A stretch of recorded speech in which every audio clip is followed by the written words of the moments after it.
Hey guys, what's up? So I'm back for part 2 of my 75-gallon equipment rundown, and I'm really sorry I had to make a second video. I usually like to keep it at one video, but of course I ran into my time limit, and so I had to make this one. And I really wanted to go into more detail with the refugium and everything I was talking about that I didn't really have time for in the other video. But yeah. Now, I'm getting ready to do a water change, and I thought I'd better make a video real quick. You know, I don't like to have very much space in between a part 1 and part 2 if I'm making videos like that. I usually like to make the second one pretty quickly right after I make the first one. But enough of my rambling. Now let's get to the equipment.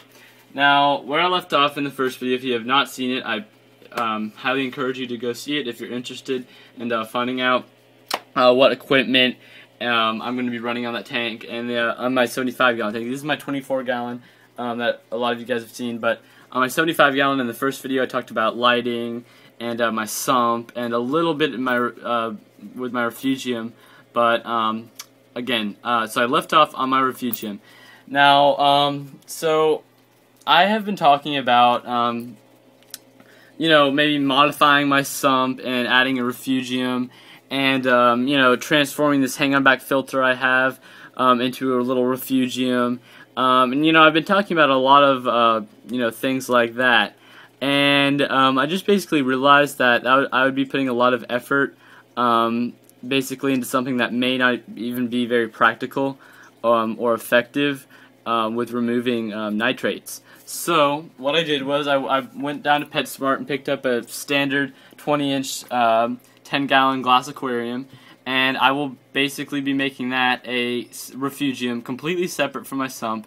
So it will be basically next to my sump inside of the stand, and yeah, so I'll basically have 2 overflows on the tank and 2 return pumps. Yeah, so, and also now, I don't think I got into very much detail with why I got a separate refugium, and I'll get into those right now. Now, one of the reasons being, of course, more space. You know, more space to stock it up with macroalgae and a deeper sand bed than I would normally be able to have. Some mangroves, most likely, and I also basically more room. I really like that. Definitely needed more room, and I thought I needed more space to put all my algae and everything. Also,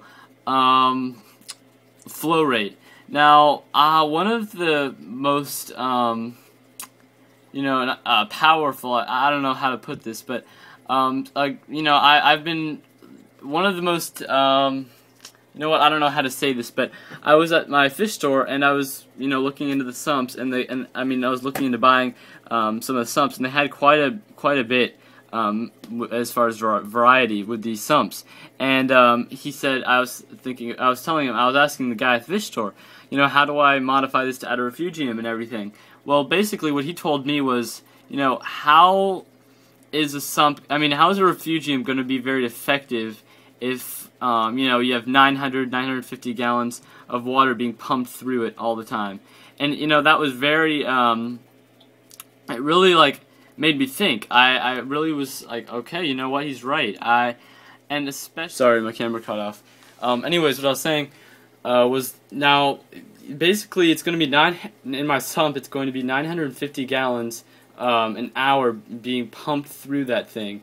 And from my knowledge, you know, from my understanding, I do not know how you know, nitrates are going to even be able to settle in there. It's just going to be being flushed through that thing so fast. So yeah, I basically picked up a tank. It's going to be, so basically the 10-gallon is going to be strictly biological filtration.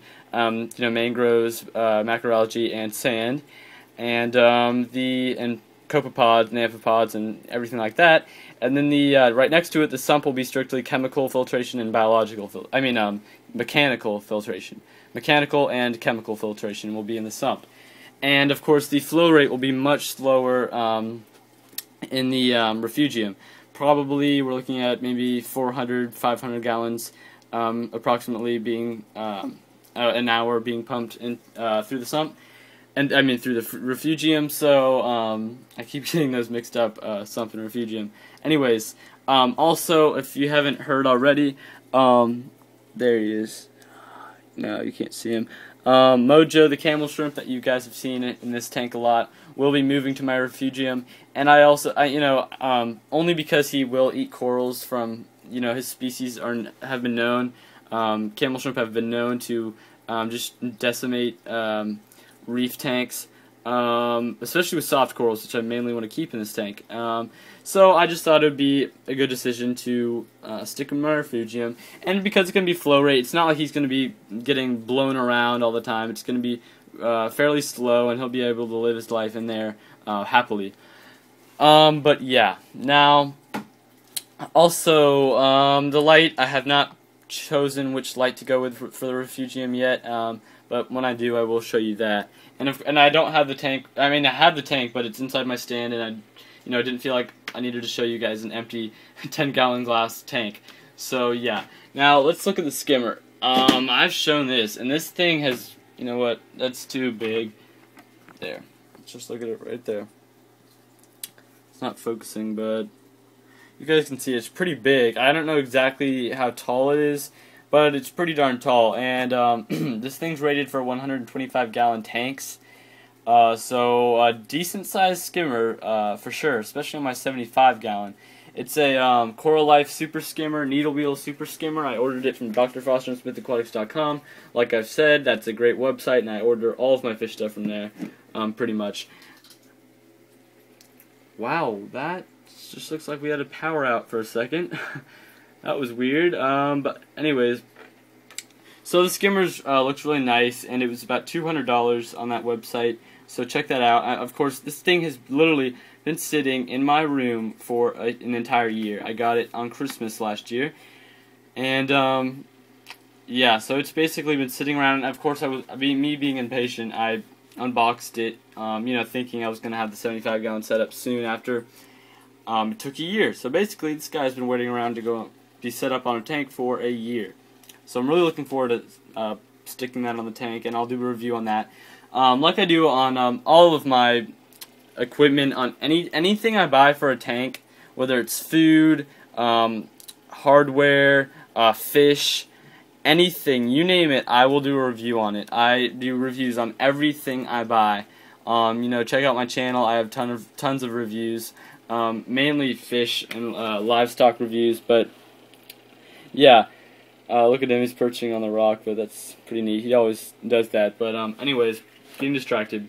Now the stand, I don't know the exact brand of the stand. I ordered that also from Dr. Foster and Pt2.com. It was the, just type in 75-gallon stand on that website and it should come up. It was about $155, I believe, on that website, and yeah, I love the stand. It's really nice. I like just the way it works, the way it looks, and you guys have seen it in a couple of my videos. I've shown it to you guys. But, once I set up the tank, I will do a review on the stand, make sure it's waterproof. Wow, sorry about that, guys. The camera keeps shutting off for some reason. But anyways, yeah, skimmer looks nice. I'm really excited about that. Also, I didn't really go into too much detail with the live sand, live rock, but in the first video, so the live sand will be about 4 or 5 inches deep, so deep sand bed, good.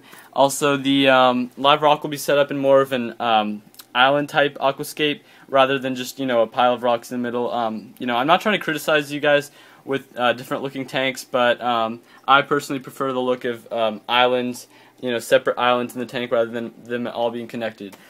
But yeah, also, many of you guys have seen the AquaClear hang-on back filter. I've shown you guys that in a couple of my videos. And, now that I'm not going to be using it as a refugium, I'll probably just be running activated carbon on it. And it was $90, so I wanted to put it to some use.